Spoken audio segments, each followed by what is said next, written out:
Sejam muito bem-vindos, pessoal, a mais um vídeo. Agradeço mais uma vez vocês por estarem aqui para a gente trocar uma ideia, para a gente bater um papo. E meus amigos, hoje é dia de jogo da seleção brasileira. É isso daí. Seleção brasileira entra em campo contra o Chile, aqui no Brasil, e teremos a chance aí de ver mais uma seleção escalada pelo Carlo Ancelotti. Carlo Ancelotti, que inclusive foi lá e falou sobre a ausência do Neymar na escalação da seleção. Todo mundo sabe que tem uma questão física envolvida, mas o Ancelotti ele foi além. Ele falou sobre vários aspectos ali que influenciam a decisão de você escalar, convocar um jogador a uma seleção. E aí, pessoal, é o que eu falo para vocês, que como é importante você ter um treinador que seja maior do que o jogador. Para momentos em que a imprensa fizer aquele murmurinho, em que a imprensa cobrar explicações, você colocar na mesa e falar o porquê. E todo mundo, não, beleza, tá ok, tá? Ele falou o seguinte, ó. É normal. É uma decisão técnica que se baseia em muitas coisas. No que o jogador está fazendo, no que já fez e também no problema que ele teve. Quando eu falo do critério físico, é um critério que toda comissão técnica acha muito importante. Já disse em outra coletiva que ninguém pode discutir Neymar a nível técnico. O que estamos avaliando a cada dia, a cada jogo, é a condição física. Não só dele, mas de todos os jogadores que estão aqui. A verdade é que essa seleção tem muita concorrência. Pensamos que a seleção do Brasil tem 70 jogadores que podem estar na Copa do Mundo. Então, ou seja,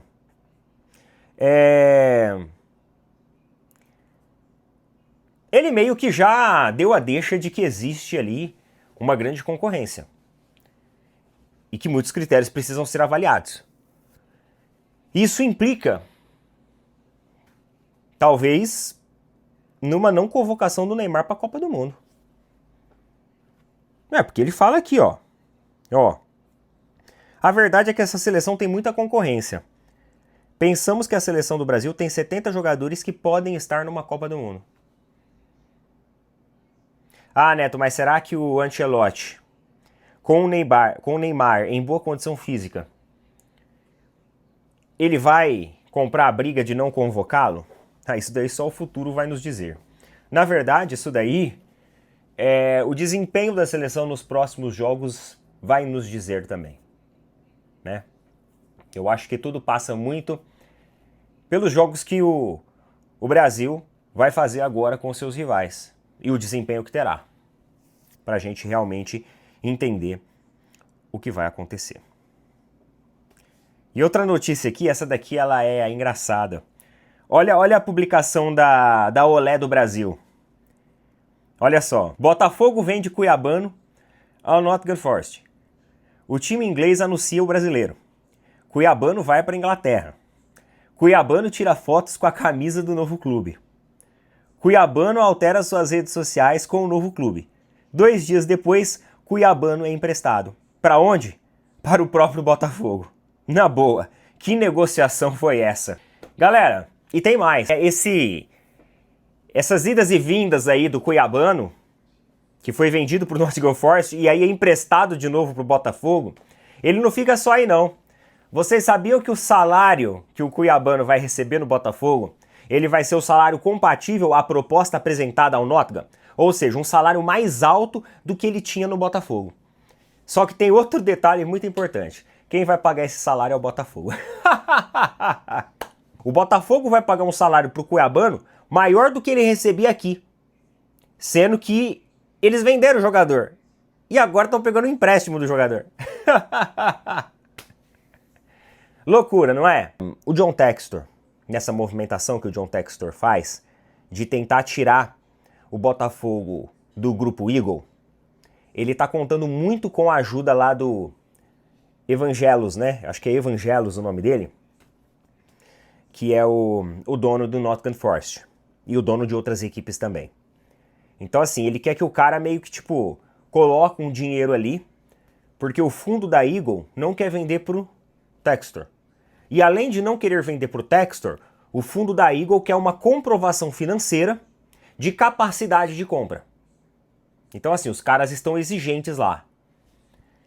Eu acredito que isso daqui, essas idas e vindas do Cuiabano, passe muito por isso. Muito estranho, isso é fato.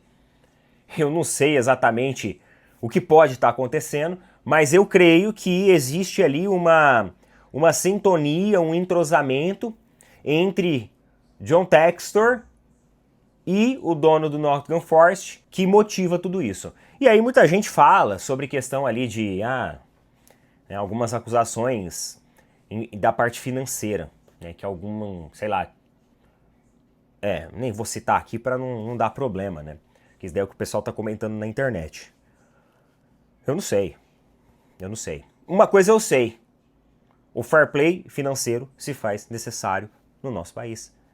Até mesmo para rastrear, fiscalizar situações como essas, que causam ali uma grande estranheza. Uma situação atípica. Eu não me lembro de ter visto um cenário semelhante assim. Já vi cenários em que o jogador saiu, foi pro clube, mas acabou não vingando, aí 6 meses depois acabou voltando por empréstimo ou foi recomprado. Agora, a situação aqui é muito estranha, né? O Botafogo ao mesmo tempo abre mão de jogador, recebe o jogador de volta pagando um salário maior. Não entendi muito bem essa dança das cadeiras, mas é por isso que se faz necessário também o fair play financeiro. Você ter um órgão regulamentador e regulador de situações como essas permite tornar essas situações até menos passíveis ali de dúvidas por parte de imprensa, de torcedores, de rivais, etc, etc. Beleza? Roda a vinheta aí e bora lá.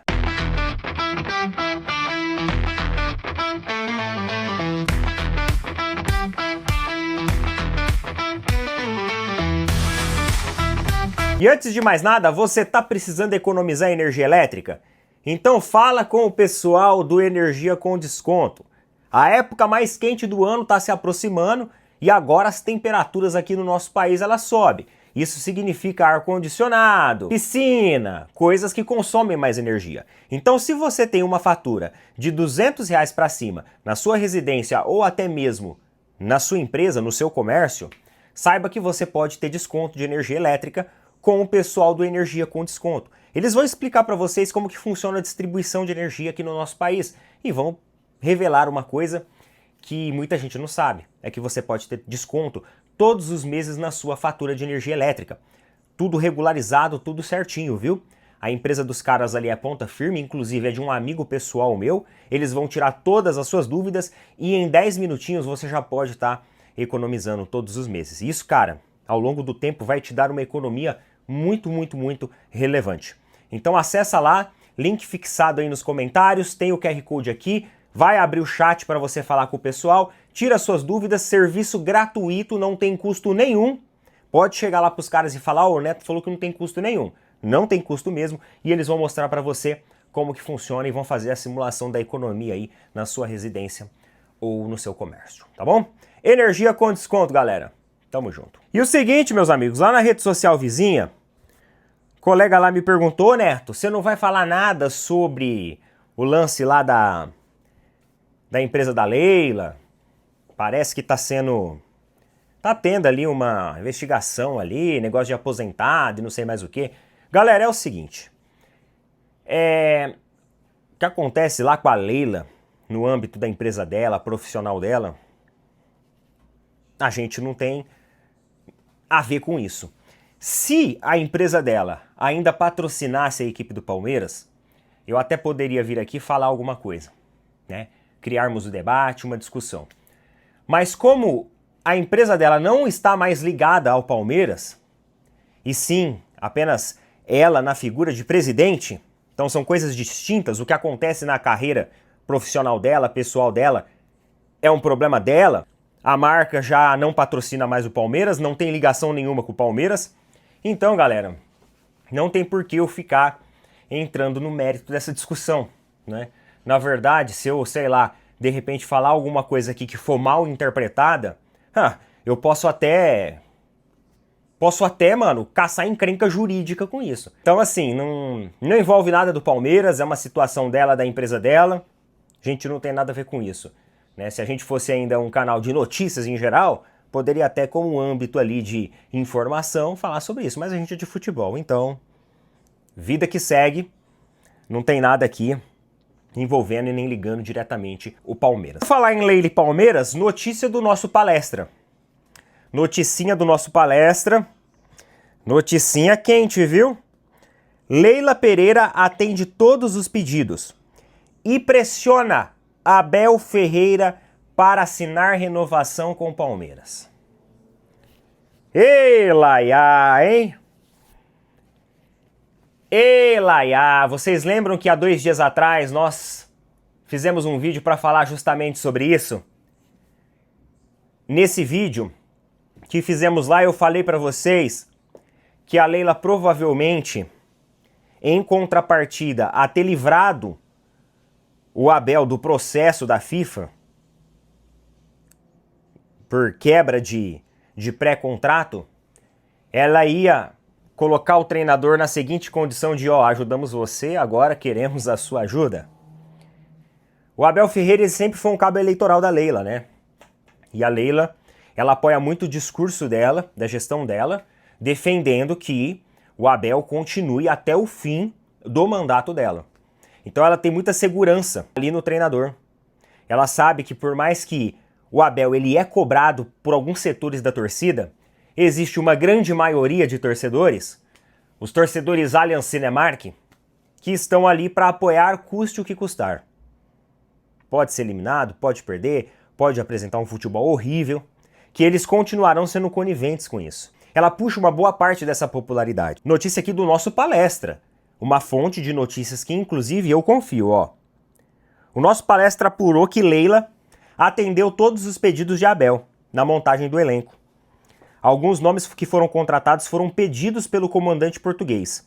E outras, como o caso de Andrés Pereira, foram contratações da presidente para preencher lacunas da equipe. O planejamento, traçado pela diretoria de futebol do Verdão e da comissão técnica, era de realizar grandes investimentos em 2025, para que nos últimos 2 anos de mandato de Leila, apenas acertos pontuais no grupo fossem realizados nas próximas janelas de transferência. A presidente do Palmeiras entende que cumpriu todos os desejos de Abel, seja na contratação de jogadores e também no novo contrato oferecido até o fim de 2025. Agora resta o treinador assinar o acordo e continuar no clube por mais 2 anos, conforme alinhado entre as partes. Ou seja, conforme alinhado. O que eu falei no vídeo passado para vocês? Naquele vídeo lá? Que isso já estava combinado? Que a partir do momento que o Abel se livrou do processo lá, a Leila, tá aqui, viu? Tá aqui. Leva lá pra casa, lê e traz assinado. É isso. Nosso palestra é uma fonte muito confiável de notícias. Vai ser aquilo que eu falei pra vocês, galera. Agora, tem que ver como que o Abel vai interpretar isso, essa pressão. Porque o nosso palestra coloca que é uma pressão. Mas como que é essa pressão? É uma pressão mais incisiva? É uma pressão mais discreta? Como será isso? Aí só aguardando pra gente ver. Mas eu acredito que ele vai assinar sim, viu? Eu acredito que aquele episódio lá acabou motivando muito disso. Ia pesar muito no bolso do treinador aquele episódio. Ia pesar muito no bolso dele. Um presidente de um clube de futebol da Série C, ele se revoltou com a folha salarial de algumas equipes da Série A.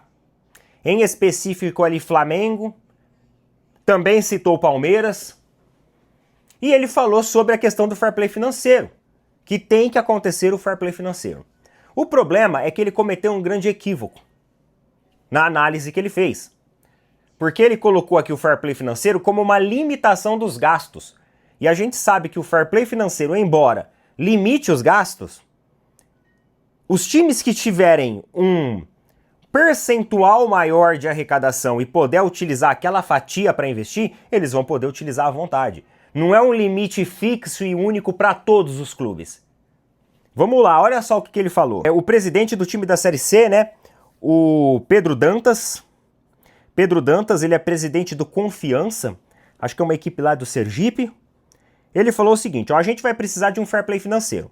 Senão a distância entre os times vai ficar muito grande. Um time como o Flamengo tem uma folha salarial de 40 milhões por mês. Enquanto tem time na Série A com uma folha salarial de 5 milhões por mês. Então, daqui a pouco vai acabar a concorrência.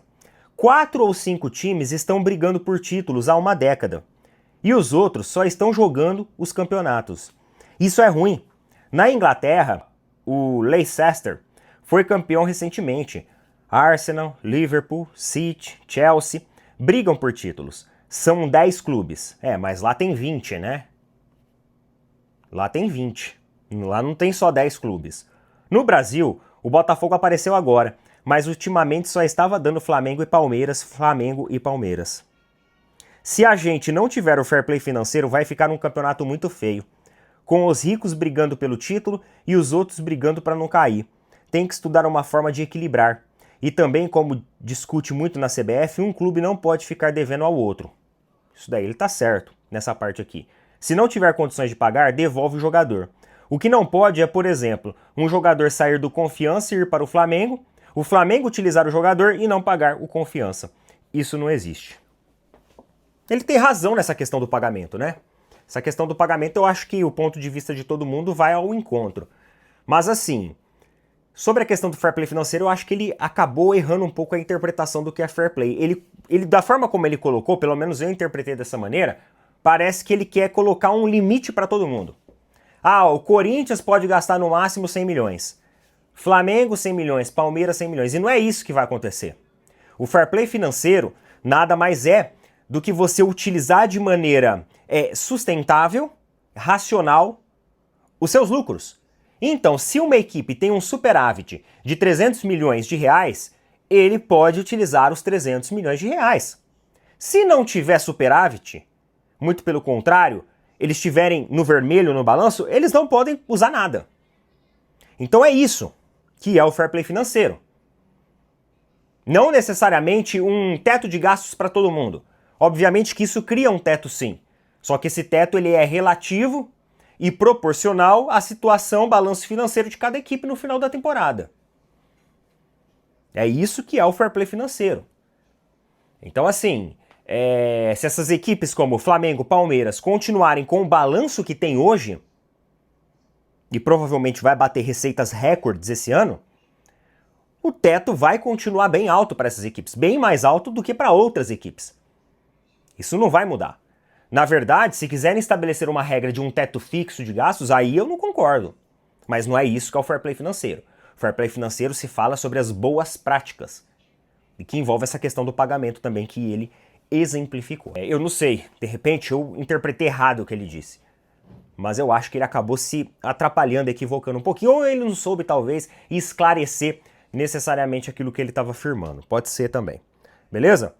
Mas ele tá com medo. Ele tá com medo do que acontece lá na Série A. Né? Pensa em subir os degraus primeiro, né? Depois a gente vê as outras coisas. É isso, pessoal. Coloca nas opiniões aí, meus queridos. Tamo junto. Valeu, falou. Boa quinta-feira. Bom jogo da seleção pra todo mundo. Depois do jogo, a gente volta com aquele clássico vídeo nosso pra falar como foi o jogo da seleção brasileira, tá bom? Tamo junto. Aquele abraço. Valeu, falou. Até mais.